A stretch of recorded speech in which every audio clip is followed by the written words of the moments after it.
The courtroom hummed with the arrogant laughter of the wealthy. Alexander Hawthorne sat with his high-priced lawyers, a smug grin plastered on his face as he prepared to leave his wife Sarah with absolutely nothing. He thought she was just a simple stay-at-home mother from a no-name town, utterly alone in the city. He thought winning would be easy. He was wrong. The moment the courtroom doors swung open and a fleet of black SUVs pulled up outside, everything changed. Alexander wasn't just divorcing a lonely housewife. He was declaring war on a dynasty he never knew existed. And today, they had come to collect. The divorce proceedings of Hawthorne versus Hawthorne were taking place in the Superior Court of Manhattan, a building that smelled of old mahogany and expensive desperation. To Alexander Hawthorne, the smell was sweet. It smelled like victory. Alexander adjusted the cuffs of his bespoke Italian suit, glancing at the reflection of his Patek Philippe watch. He was a handsome man, in the way sharks are handsome, sleek, predatory, and devoid of warmth. At 38, he was the CEO of Hawthorne Tech, a company he had built, admittedly, with the emotional support of his wife, Sarah. But he conveniently forgot that part. Today, he wasn't thinking about the late nights she stayed up helping him format business plans or the way she had nursed him through his stress-induced ulcers. He was thinking about Jessica, his 24-year-old PR director, currently waiting for him in a hotel suite at the Ritz. And he was thinking about how much he enjoyed crushing people. "Look at her," Alexander whispered to his lead attorney, Arthur Pendergast. Pendergast was a man known in legal circles as the Butcher of Broadway because he didn't just win cases, he eviscerated the opposition. "She looks like she's about to faint. This will be over before lunch." Arthur Pendergast chuckled, a dry, rattling sound. "Standard procedure, Alex. We crush her spirit. She signs the NDA and the waiver for alimony, and she goes back to whatever cornfield you plucked her from. She has a public defender, for God's sake. A public defender against me." Across the aisle, Sarah Hawthorne sat alone. She wore a simple grey dress that had seen better days, her brown hair pulled back in a severe, practical bun. She looked tired. Her hands were folded on the empty table in front of her. Next to her sat a young, flustered-looking man named Timothy O'Malley. He was a court-appointed lawyer who looked like he had graduated law school about 15 minutes ago. He was shuffling papers nervously, dropping a pen, picking it up, and dropping it again. "Mrs. Hawthorne," Timothy whispered, his voice cracking. I really think we should have taken the initial settlement. $5,000 is better than nothing. Pendergast is a monster. He's going to argue that you contributed nothing to the marriage and that you were, well, unfaithful." Sarah didn't look at him. She kept her eyes fixed on the judge's bench. "I wasn't unfaithful, Timothy. You know that. Alexander knows that." "It doesn't matter what the truth is," Timothy hissed, panic rising in his chest. "It matters what they can prove or what they can fabricate. They have photos, Sarah. Doctored, maybe, but photos. They have witness statements from staff you've never met. They are going to destroy you." "Let them try," Sarah said softly. Timothy stared at her. For a woman about to be thrown into the street without a penny to her name, she was bizarrely calm. It wasn't the calm of peace. It was the calm of a hurricane's eye. Alexander leaned back, stretching his legs. He caught Sarah's eye and smirked. He mouthed the word, "Goodbye." She didn't blink. She just watched him, her eyes dark and unreadable. Judge Harold C. Bentley entered the room, his black robes billowing. The bailiff called the court to order. Judge Bentley was a man who had seen it all, and he looked particularly bored today. Another rich husband, dumping his starter wife. It was a Tuesday tradition in New York. "We are here for the matter of Hawthorne versus Hawthorne," Judge Bentley droned, adjusting his glasses. "Mr. Pendergast, you may begin your opening statement." Pendergast stood up, buttoning his jacket. He didn't walk. He prowled. He approached the jury box, though there was no jury for this hearing, only the judge he performed for the audience in the gallery. "Your Honor," Pendergast began, his voice booming with theatrical outrage, "we are here today to dissolve a marriage that was built on deception. My client, Mr. Alexander Hawthorne, is a titan of industry, a man of integrity, a man who pulled himself up by his bootstraps to build an empire. And who did he drag up with him? This woman." He pointed a finger at Sarah like a loaded gun. Sarah Hawthorne, a woman from a small, insignificant town in rural Wyoming. A woman with no education, no background, and no assets. My client, out of the goodness of his heart, married her. He gave her a life of luxury, penthouses, cars, designer clothes. And how did she repay him? Pendergast paused for effect. The courtroom was silent. She repaid him with laziness, with incompetence, and ultimately with infidelity. A gasp rippled through the few spectators, or mostly reporters Alexander had tipped off to humiliate Sarah publicly. "We have evidence, Your Honor," Pendergast continued, waving a thick file. "Affidavits from hotel staff, receipts. While my client was working 18-hour days to put food on the table, Mrs. Hawthorne was entertaining guests." Alexander put on a mask of pained sorrow, looking down at his hands. It was a performance worthy of an Oscar. "We are asking for a full annulment," Pendergast declared. "We are asking that Mrs. Hawthorne be denied all alimony.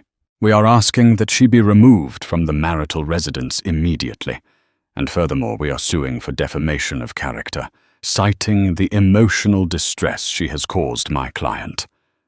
Timothy, the young lawyer, looked like he was about to vomit. He stood up, his knees shaking. "Objection, Your Honor. This is preposterous. Sarah Mrs. Hawthorne has been a loyal wife for 10 years. Sit down, Mr. O'Malley." Judge Bentley sighed. "You will have your turn." Pendergast smirked at Timothy. "The defense has nothing, Your Honor, because the defendant is nothing. She has no family to vouch for her, no character witnesses, no resources. She is a grifter who got caught."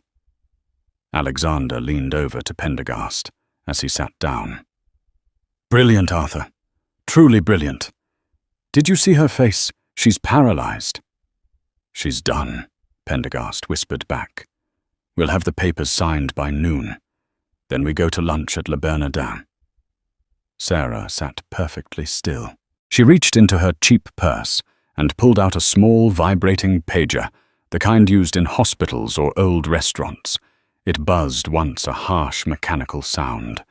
She looked at the pager, then at the clock on the wall. 10:00 a.m. exactly. "Sarah," Timothy whispered, "what is that?" Sarah finally turned to her terrified lawyer. A small, sad smile touched her lips. "I told Alexander that I came from a small town in Wyoming. That was true. But I never told him who ran the town." Timothy blinked. "What? I told him I was estranged from my family because they were difficult." Sarah continued, her voice gaining a sudden, steely strength. "I didn't tell him I left because I wanted to see if anyone could love me, for me and not for my last name." "Sarah, what are you talking about?" "He failed the test, Timothy." Sarah stood up. She didn't ask for permission. She simply stood, her posture changing instantly. The slump vanished. Her shoulders squared. She looked taller, sharper, dangerous. "Your Honor," Sarah said, her voice cutting through the murmurs of the courtroom. It wasn't the voice of a beaten housewife. It was the voice of someone used to giving orders that were obeyed instantly. Judge Bentley looked over his glasses, annoyed. "Mrs. Hawthorne, your counsel will speak for—" "My counsel has done an admirable job, given the lies he was fed by the opposition," Sarah interrupted calmly. "But my actual legal team has just arrived. I request a brief recess to allow them to enter the building." Alexander laughed out loud. "Legal team? What legal team?" "The cashier from the grocery store." Pendergast rolled his eyes. "Your Honor, this is a delay tactic. She has no resources." "The recess is denied," Judge Bentley said, banging his gavel. "Sit down, Mrs. Hawthorne." Boom! The sound wasn't thunder. It was the heavy double doors at the back of the courtroom being thrown open with enough force to rattle the windows. Every head in the room turned. The atmosphere in the room shifted instantly. The air grew heavy, charged with a sudden, overwhelming pressure. Standing in the doorway were 6 men. They were not court security.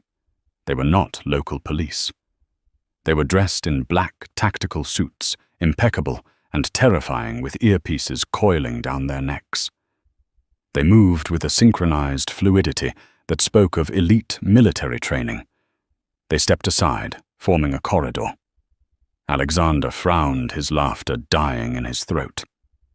"Who the hell are these people?" Through the corridor of guards walked a man and a woman.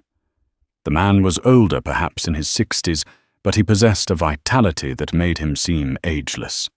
He wore a charcoal suit that cost more than Alexander's car. He had silver hair, cold blue eyes, and he carried a silver-tipped cane, not because he needed it, but because it looked like a weapon. The woman beside him was younger, stunningly beautiful, with sharp features that mirrored Sarah's. She wore a white power suit that looked like armor. She carried a leather briefcase stamped with a gold crest, a crest of a lion holding a sword. Behind them came a phalanx of lawyers. Not the frantic, sweaty lawyers of the Manhattan lower courts. These were the sharks that ate other sharks. There were 12 of them marching in lockstep, carrying stacks of files. "What is the meaning of this?" Judge Bentley demanded, though his voice wavered slightly. "You cannot just barge into my courtroom." The silver-haired man stopped in the center of the aisle. He looked at the judge, then at Alexander. He didn't look at Alexander like a person. He looked at him like a stain on the carpet. "My apologies, Your Honor," the man said. His voice was deep, smooth, and commanded absolute silence. "We were delayed by your city's atrocious traffic. I am William Vanderquilt." The silence that followed was absolute. It was the kind of silence that happens when a bomb drops, but hasn't detonated yet. Alexander's face went pale. He knew that name. Everyone in business knew that name. Vanderquilt. The Vanderquilts weren't just rich. They were the bedrock of the American economy. They owned steel, they owned shipping, they owned media, and rumor had it they owned half the Senate. They were old money that had existed before the country had borders. "William?" "Vanderquilt." Arthur Pendergast stuttered, standing up. The industrialist and I," the woman in the white suit said, stepping forward, "am Victoria Vanderquilt Sterling, senior partner at Sterling Holt and Associates." Pendergast choked. Sterling Holt and Associates was the most feared law firm in the Western Hemisphere. They handled international disputes treaties and the divorces of royalty. They didn't come to Superior Court for a tech CEO. "We are here representing the defendant," William Vanderquilt said, turning his gaze to Sarah.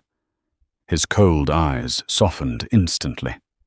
"Hello, sweetheart." Sarah stepped out from behind her table.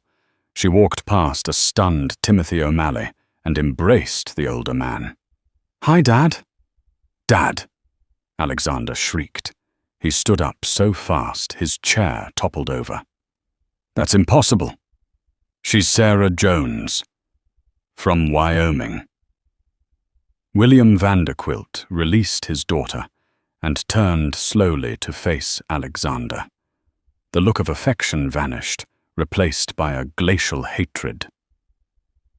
"She is Sarah Vanderquilt." William corrected his voice, dropping an octave. "She used her mother's maiden name, Jones, because she wanted a simple life. She wanted to find a man who loved her, not her inheritance. She thought she found that man in you." William took a step toward Alexander. The bodyguards tensed, ready to intercept, but William just leaned on his cane. "We gave her 10 years, Mr. Hawthorne. 10 years to play house. We stayed away as she asked. We let her live in your modest apartments. We let her drive your pedestrian cars. But then you decided to hurt her." Victoria, Sarah's sister, slammed her briefcase onto the defense table. The sound echoed like a gunshot. "You didn't just file for divorce, Alexander," Victoria said, opening the case. "You tried to humiliate her. You fabricated evidence. You tried to leave a Vanderquilt penniless."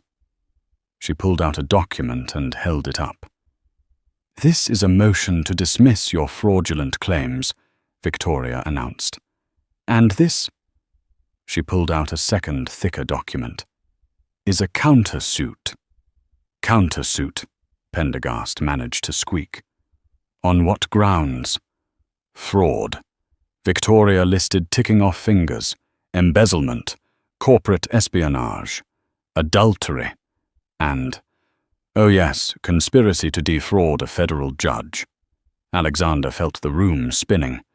"You're bluffing. Sarah is a nobody." "She cooked my dinner. She did my laundry." "So?" "She did your laundry," William said, his voice dripping with disgust. "Because she loved you, not because she had to. You treated a queen like a servant, and you were too stupid to notice the difference." Judge Bentley, realizing the gravity of the situation, cleared his throat. "Mr. Vanderquilt, while I respect your entrance, you cannot simply take over proceedings. Ms. Vanderquilt Sterling, you must file an appearance." "Already filed electronically." "Your Honor, 3 minutes ago," Victoria said smoothly. "Along with a request to transfer this case to the High Court due to the complexities of the assets involved." "Assets?" Alexander scoffed, trying to regain his composure. "I'm the one with the assets." "She has nothing." Sarah spoke then. Her voice was calm, but it carried to every corner of the room.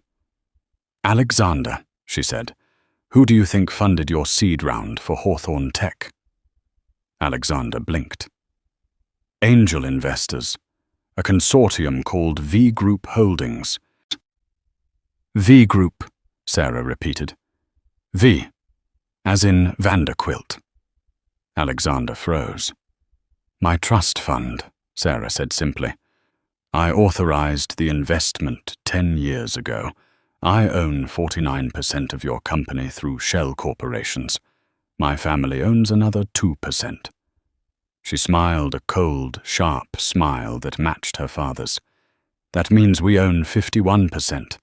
I'm not just your wife, Alexander. I'm your boss." The color drained from Alexander's face, so completely he looked like a wax figure. Pendergast looked like he was having a heart attack. "We are freezing all assets of Hawthorne Tech effective immediately," Victoria announced, handing a paper to the bailiff. "We are also serving you with an eviction notice for the penthouse. The building is owned by Vanderquilt Real Estate. You have 24 hours to vacate." "You can't do this!"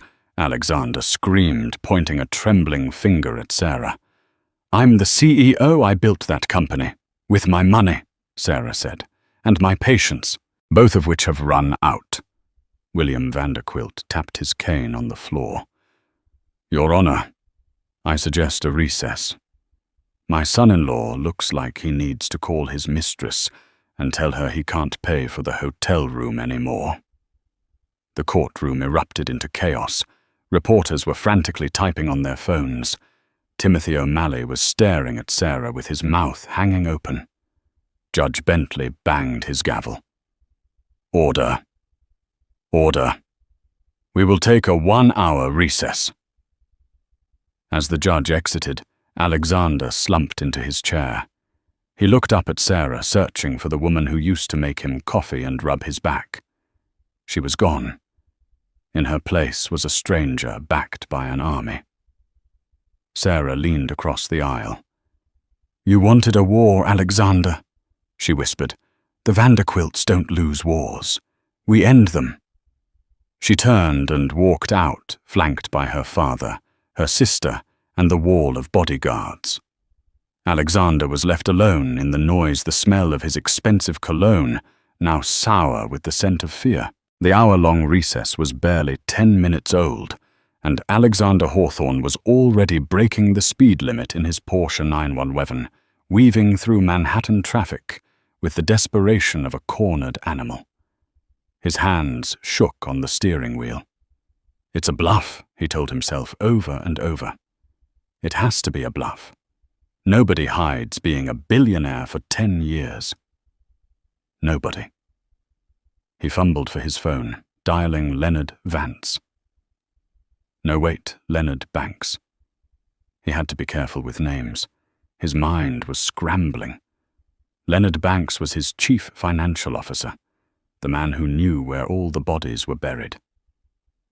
"Leonard!" Alexander screamed the moment the line connected. "Where are you?" "I'm at the office, Alex."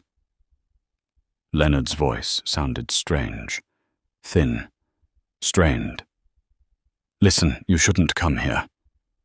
I'm the CEO. I go where I please. Listen to me. I need you to transfer the offshore accounts, the Caymans, the Zurich hold. Move it all to the crypto wallets we discussed. Now." There was a long silence on the other end. "Leonard, did you hear me?" "I can't do that, Alex." "Why the hell not?" "Because," Leonard whispered it, "they are already here."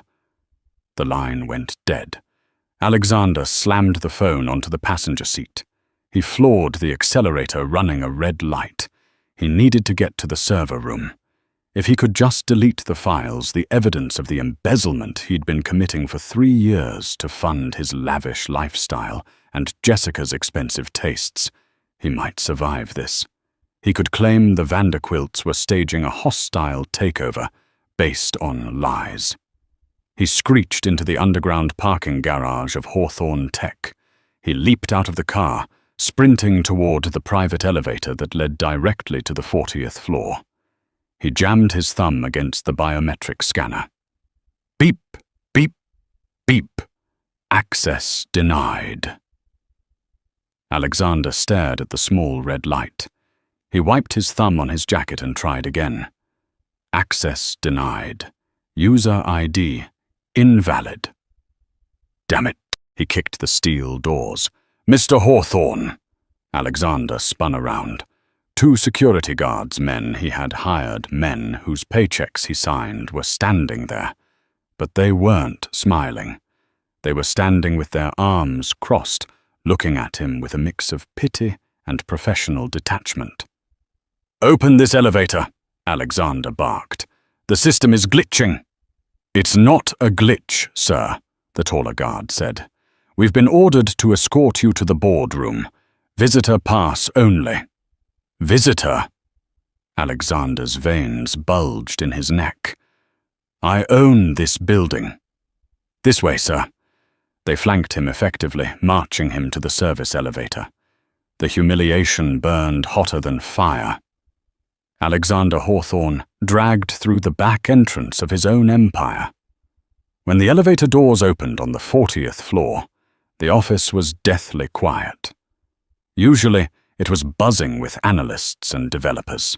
Now everyone was at their desks, heads down, pretending to work. But Alexander could feel their eyes on him. They knew. The gossip mill moved faster than light. The double-glass doors of the boardroom were frosted, but he could see shadows moving inside. He pushed past the guards and threw the doors open. The scene before him stopped him cold. The long mahogany table was full. The entire board of directors was present. They were men and women Alexander had bullied, charmed, and manipulated for years. Usually they looked at him with deference. Today they wouldn't meet his eyes. At the head of the table, his seat sat Sarah. She wasn't wearing the grey dress from the courtroom anymore. In the hour since they had left, she had changed. She wore a tailored navy blazer, sharp and authoritative, her hair loose and cascading over her shoulders. She looked comfortable in the leather chair. She looked like she belonged there. To her right sat William Vanderquilt, looking bored as he reviewed a stack of spreadsheets. To her left was Victoria, tapping away on a tablet. Standing in the corner, looking pale and sweaty, was Leonard Banks, the CFO. "You're in my chair," Alexander snarled, striding forward. "I'm in the chairman's chair," Sarah corrected calmly. She didn't stand up. She didn't flinch. "And since I represent the majority shareholder interest as of 45 minutes ago, this is my seat." "You can't just take over," Alexander slammed his hands on the table. "I have a contract. I have executive protection. Article 15, Section C of your employment agreement." Victoria spoke up without looking up from her tablet. "The CEO may be removed immediately and without severance in the event of gross misconduct or criminal negligence."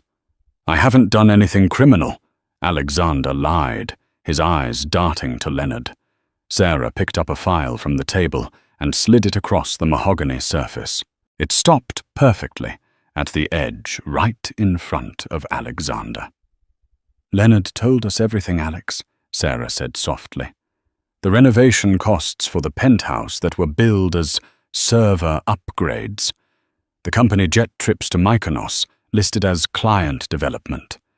The jewelry receipts for Jessica, labeled as office supplies." Alexander looked at Leonard. "You traitor." "I have a family, Alex," Leonard stammered, wiping sweat from his forehead. "Mr. Vanderquilt, his auditors found the discrepancies in 10 minutes. They offered me immunity if I cooperated. I'm sorry." Alexander felt the floor tilting. "So what?" "You fire me. I still have my shares. I have 30% of this company." William Vanderquilt finally looked up. He took off his reading glasses and folded them slowly. "Actually, you don't," William said. His voice was gravel and thunder. "You took out a loan against your equity 3 years ago to pay off your gambling debts in Vegas. Remember that you used your shares as collateral." Alexander froze. He had hoped that was buried. "The loan was held by a private equity firm called Centurion Capital," William continued. "Guess who owns Centurion?" Alexander didn't answer. He couldn't breathe. "I do," William smiled. "And since you missed your last 2 margin calls, I foreclosed on the collateral this morning. Your shares are mine." Alexander stumbled back, gripping the back of a chair for support. This is a setup. You planned this. You trapped me." "I didn't trap you, Alexander," Sarah said, standing up. She walked around the table until she was standing inches from him. Her eyes were clear, devoid of the fear he used to see in them. "I gave you a safety net. I covered for you. I used my dividends to plug the holes you dug in the company finances because I wanted you to succeed. I wanted to believe you were just stressed, not corrupt." She leaned in close. "But then you looked at me across the breakfast table last week and told me I was dead weight." You told me I was holding you back. Sarah's voice trembled slightly, not with sadness, but with suppressed rage. You wanted to fly, Alex, fine. Fly. But I'm taking back the wings I bought you. Sarah turned to the board. I call for a vote to remove Alexander Hawthorne as CEO, effective immediately pending a criminal investigation into embezzlement. Seconded, said a board member, who Alexander considered a friend. All in favor. Every hand in the room went up, even Leonard's. Motion carried, Sarah said. She looked at the security guards. Please escort Mr. Hawthorne off the premises. He is not to remove any items from his office. His personal effects will be boxed and shipped to, well, wherever he ends up living. Sarah, wait, Alexander pleaded, his arrogance finally shattering into panic. He reached for her arm. The guard stepped in, grabbing Alexander's wrist in a vice grip. Don't touch her, sir. Sarah, please. We can talk about this. I was stressed. I made mistakes. I love you. Sarah looked at him. For a second, Alexander saw a flash of the woman who had loved him for 10 years. But then he saw the steel door of the Vanderquilt vault slam shut in her eyes. You don't love me, Alex, she said. You loved the idea that you were better than me. Goodbye. She turned her back on him. Get him out of here, William Vanderquilt ordered. As Alexander was dragged out of the boardroom screaming obscenities, Sarah didn't look back. She sat down in the CEO's chair, took a deep breath and looked at the board. Now, she said, let's get to work on cleaning up this mess. The sidewalk outside Hawthorne Tech was cold. It was a brisk New York afternoon, but to Alexander it felt like the Arctic. He stood there, sans coat, sans briefcase, sans dignity. The security guards had literally tossed him out the revolving doors. Passers-by were staring. Some were pointing. Alexander realized with a jolt of horror that someone was filming him with a phone. He needed to get away. He needed a drink. He needed a plan. He patted his pockets. He still had his phone and his wallet. That was something. He hailed a cab, Alexander Hawthorne, taking a yellow cab like a common tourist. The Ritz-Carlton, he snapped at the driver. He dialed Jessica. She was his lifeline now. She was smart. She was connected, and she, unlike Sarah, understood the world of high stakes. They could flee the country. He had hidden some cash, surely. Alex, Jessica answered on the first ring. Where are you? I've been waiting for 2 hours. The room service champagne is warm. Forget the champagne, Alexander barked, his voice shaking. Pack your bags. We're leaving. Leaving? What are you talking about? Did you win? It's complicated. Just pack. I'm 5 minutes away. He hung up. He checked his bank app on his phone. He needed to transfer whatever cash he had in his checking account to a prepaid card before the freeze hit. He logged in. Balance. £0. He blinked. He refreshed the page. Balance. Forfall. $250. Overdraft. What? He screamed, startling the cab driver. That's impossible. There was $200,000 in there this morning. He tapped on the transaction history. One massive transfer, labeled Court-Ordered Asset Freeze.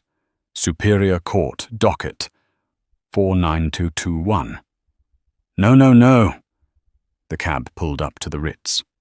That'll be $22.50, the driver said. Alexander handed over his Black American Express card. The driver swiped it on his mobile terminal. Declined. Try it again, Alexander snapped. It's a black card. It has no limit. It's declined, buddy. Try another one. Alexander tried his Visa. declined. His MasterCard declined. The driver turned around, his eyes narrowing. "You got cash?" Alexander checked his wallet. He had a single $20 bill. He threw it at the driver. "Keep the change." He scrambled out of the cab and ran into the lobby. The opulence of the Ritz, usually comforting, now felt mocking. He sprinted to the elevators and went up to the suite. He burst into the room. Jessica was lounging on the sofa, scrolling through her phone. She looked up annoyed, but her expression changed when she saw him. He was disheveled, sweating his tie crooked. "My God, Alex," she said. "You look like a wreck. What happened? They froze the accounts." Alexander gasped, pacing the room. "They knew everything. Sarah, she's not who we thought she was." Jessica frowned. "What do you mean she's the peasant from Wyoming?"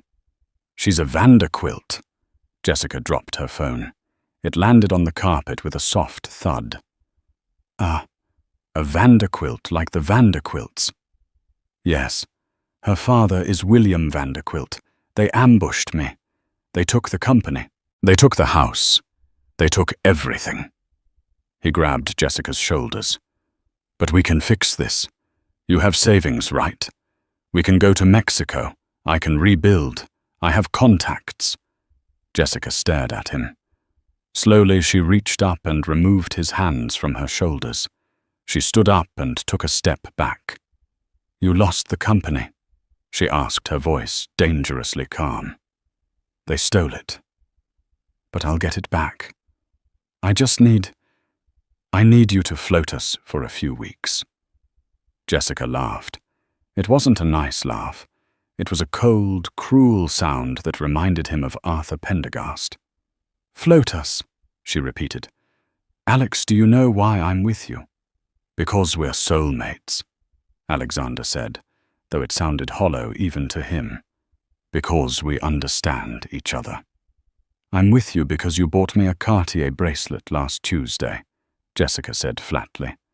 "I'm with you because you promised to make me VP of marketing. I'm with you because you are a winner." She looked him up and down, curling her lip in disgust. "But right now you look like a loser, a broke loser." "Jessica, don't Jessica me. You're telling me you're up against the Vanderquilts. You're dead meat, Alex. They will crush you into dust, and I am not getting dust on my Gucci heels." She walked over to the bed, grabbed her purse, and slung it over her shoulder. "Where are you going?" Alexander asked, his voice cracking. "Out. I have a date with that hedge fund guy, Michael. He's been texting me for weeks. I didn't answer because you were the bigger fish." She shrugged. "Now you're just bait. You can't leave me. I left my wife for you, and she turned out to be a billionaire." Jessica scoffed, opening the door. "Looks like you're the idiot, Alex. Don't call me." She slammed the door. Alexander stood in the silence of the hotel suite. He was alone, truly alone. A knock at the door made him jump. Hope flared in his chest. Jessica came back. He rushed to open it. It wasn't Jessica. It was Victoria Vanderquilt Sterling. She was flanked by 2 police officers. "Mr. Hawthorne," Victoria said, her voice crisp and professional. She held out a manila envelope. "What is this?" Alexander whispered. "I tried to catch you at the office, but you left in such a hurry," Victoria said. "This is a subpoena and a warrant."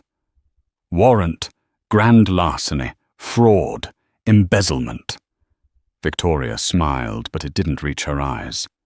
"My father doesn't like it when people steal from his family. We did a full forensic audit over lunch. It seems you stole about $5 million from the company accounts over the last 4 years. The police officer stepped forward. "Alexander Hawthorne, you are under arrest."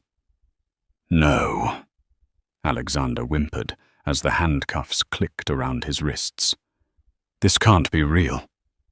"Oh, it's very real," Victoria said, watching as the officers turned him around. "And, Alex, The hotel manager asked me to tell you that your credit card was declined for the room. They'll be holding your luggage until payment is rendered." "I have nothing," Alexander screamed as he was led down the hallway, past stunned hotel guests. "I have nothing." Victoria watched him go, then pulled out her phone. She dialed a number. "Hey, Dad," she said. "It's done. He's in custody. Tell Sarah she can go home. The pest control is finished." Rikers Island was a far cry from the penthouse overlooking Central Park. The air smelled of industrial cleaner and unwashed bodies. For Alexander Hawthorne, the 48 hours he spent in holding were a lifetime. When he finally made bail posted by a shady associate from his gambling days who demanded a 40% interest rate, Alexander emerged into the sunlight looking like a ghost.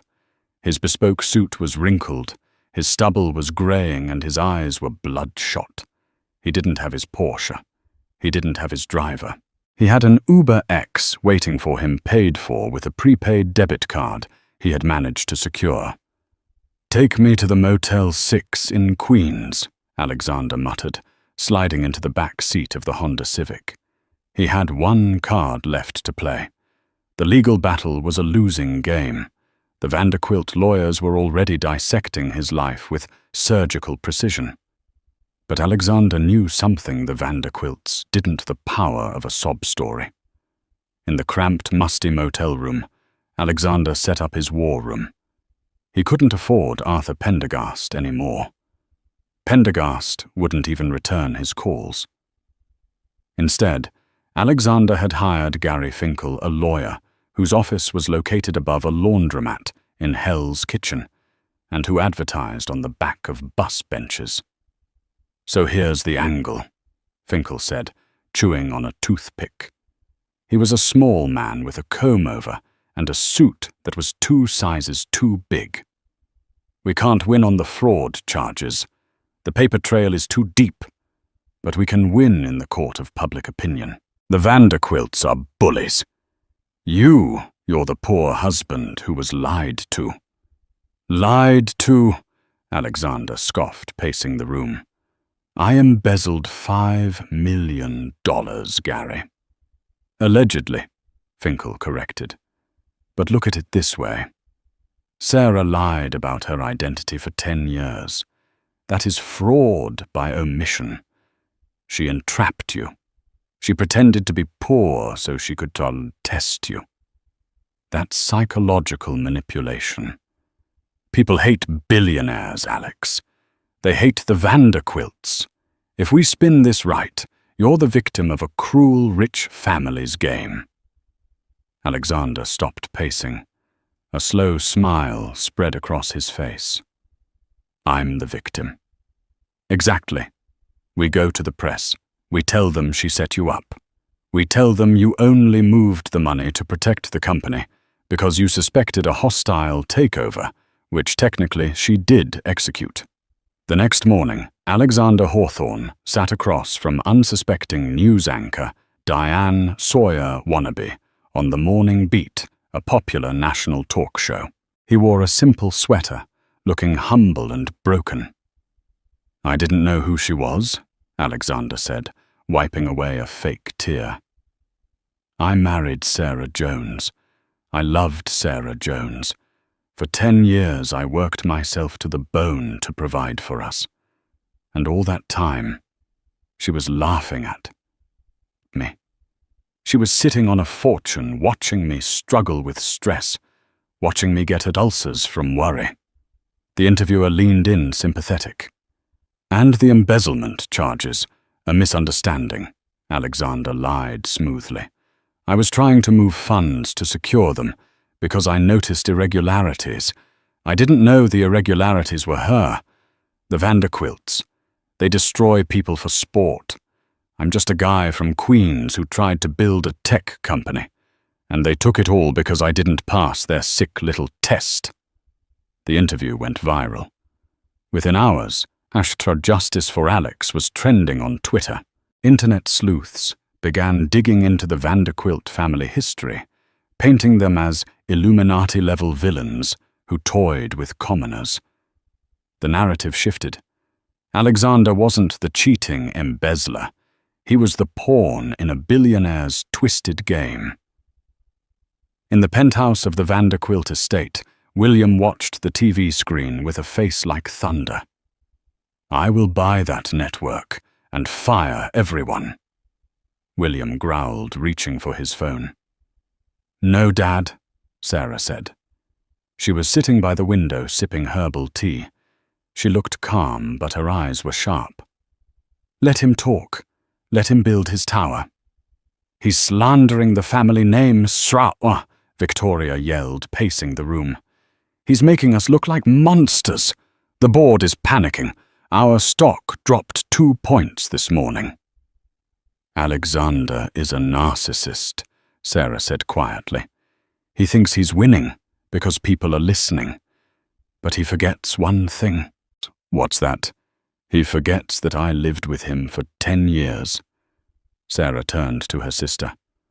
"I know where he keeps the skeletons, not the financial ones, the real ones." Sarah stood up. "Get the legal team ready. He wants a public fight. We'll give him one.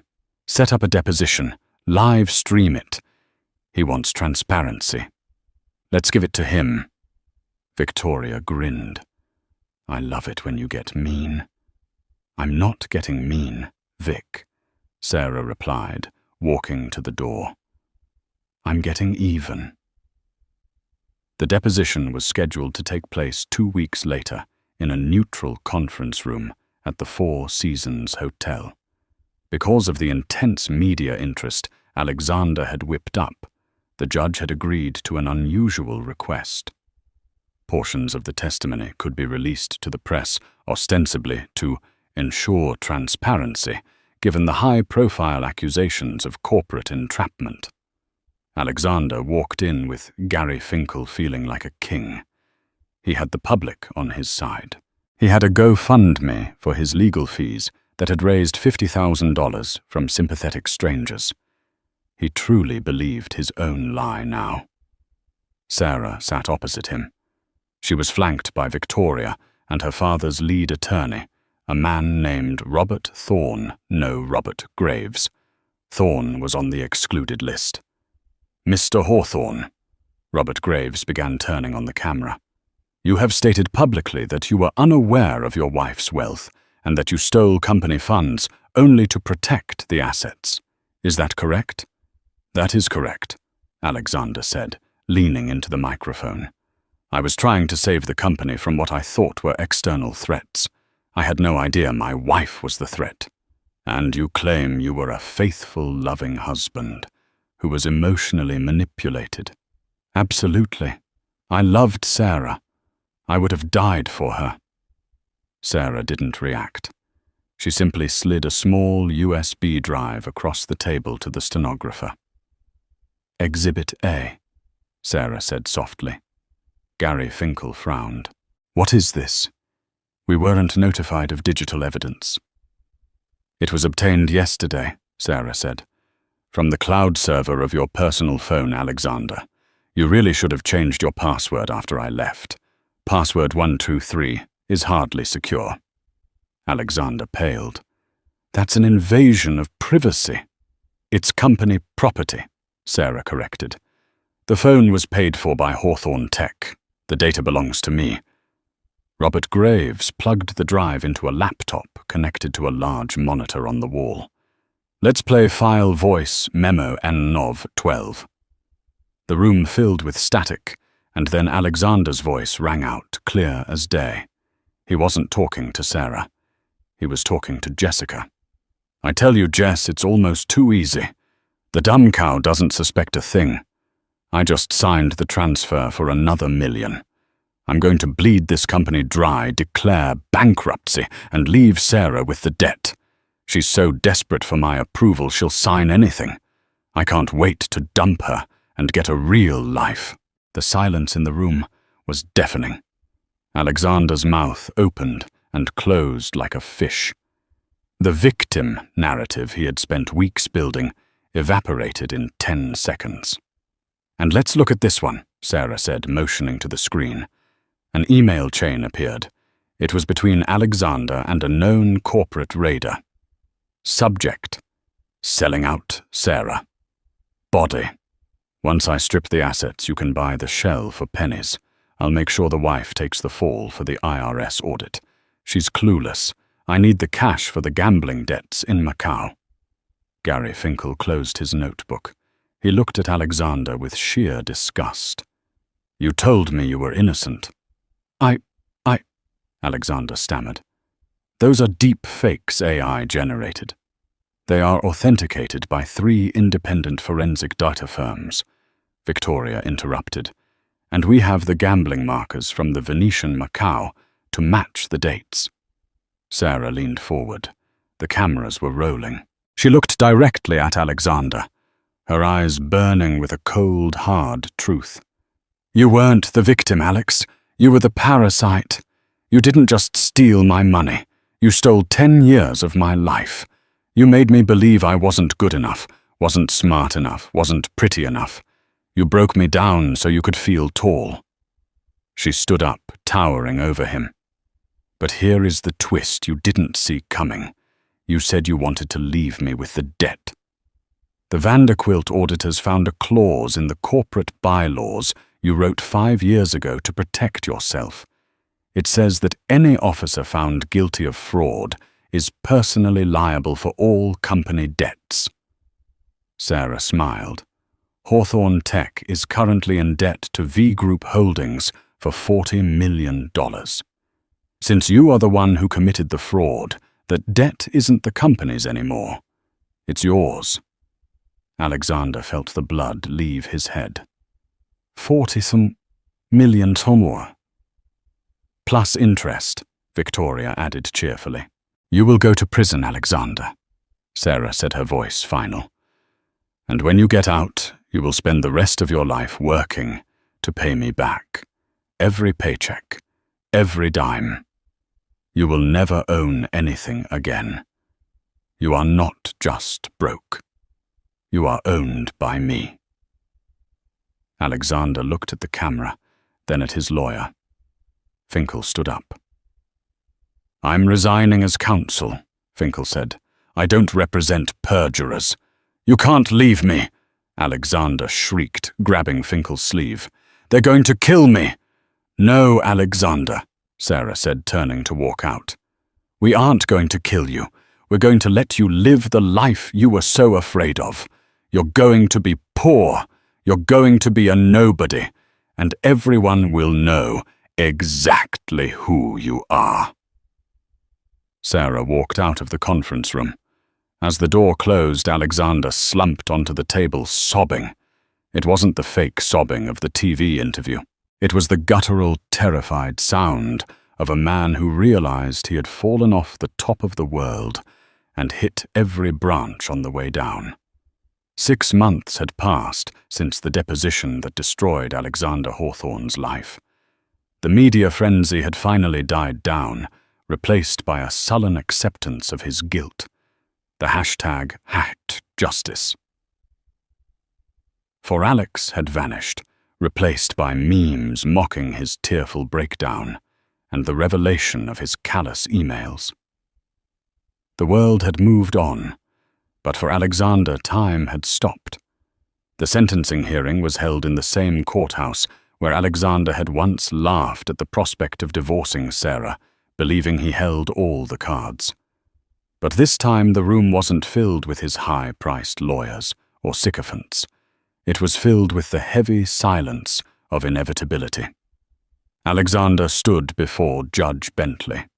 He wore an orange jumpsuit, now the standard issue for federal inmates.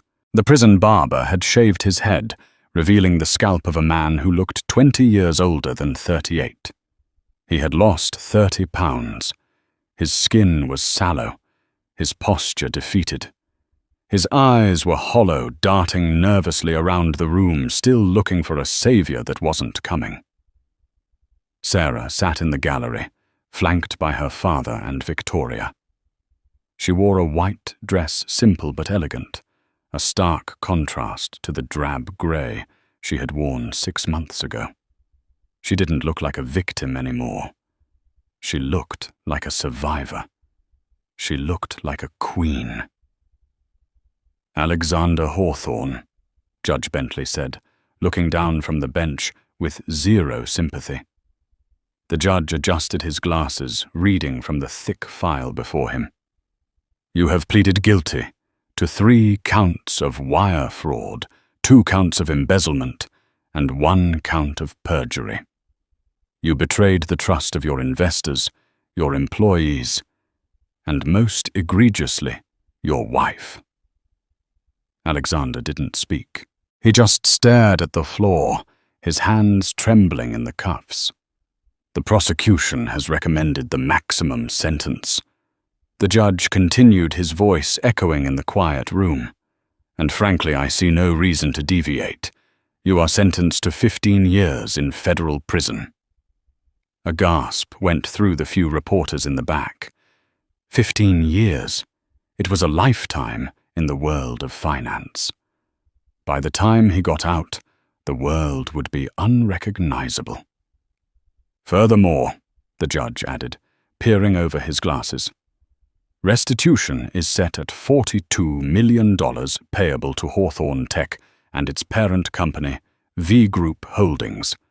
Your assets have already been liquidated, yielding approximately $3 million. The remainder will be garnished from any future earnings until the debt is satisfied." The gavel banged. Bam! It sounded like a coffin lid slamming shut. As the bailiffs moved to take him away, Alexander turned. He looked at Sarah. For the first time in 6 months, he didn't look angry or manipulative. He didn't look like the shark who ate lesser men for breakfast. He just looked pathetic, a broken man realizing he had broken himself. "Sarah," he rasped, his voice raw from disuse. I'm sorry." Sarah stood up. She walked to the railing that separated the gallery from the court floor. She looked at the man she had wasted a decade on. She looked for the anger, the hatred, the desire for revenge. But she found none of it. All she felt was a distant pity. "I know you are, Alex," she said softly. "You're sorry you got caught." "No, He choked back, a sob, tears streaming down his face. "I had everything. I had you. Why was I so stupid? Because you thought power was something you took from others." Sarah said, her voice clear and strong. "You didn't realize that true power is what you give. I gave you everything, Alex. I gave you my heart, my trust, and my family's resources, and you threw it away for an illusion." She turned to leave. "Sarah," he called out, desperation creeping back in as the bailiffs grabbed his arms. Will you visit me?" Sarah stopped. She looked at her father, who gave her a supportive nod, leaning on his silver-tipped cane. She looked at her sister, who was checking her watch, ready to conquer the next boardroom. Then she looked back at Alexander one last time. "No, Alex," she said. "I have a company to run, and a life to live. Goodbye." She walked out of the courtroom, the heavy oak doors closing behind her with a definitive thud. Outside, the air was crisp and clean. It was spring in New York. The trees were budding, and the city felt alive. The paparazzi were waiting at the bottom of the steps, cameras flashing, shouting questions. "Mrs. Hawthorne! Mrs. Hawthorne, how do you feel? Is it true you're taking over as permanent CEO? What's next for the Vanderquilt Empire?" Sarah stopped at the bottom of the steps.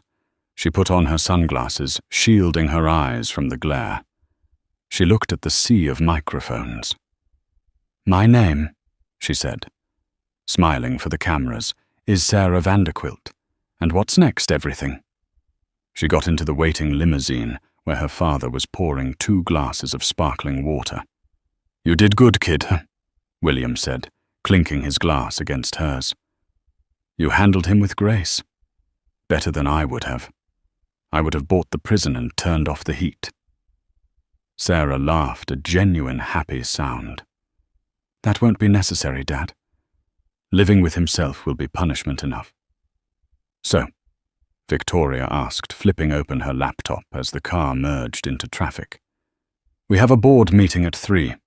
The Asian markets are opening. We need to discuss the expansion into Tokyo. The projections are looking good, but we need a steady hand on the wheel." Sarah leaned back, closing her eyes for a moment. She thought of the small town in Wyoming where she had tried to hide.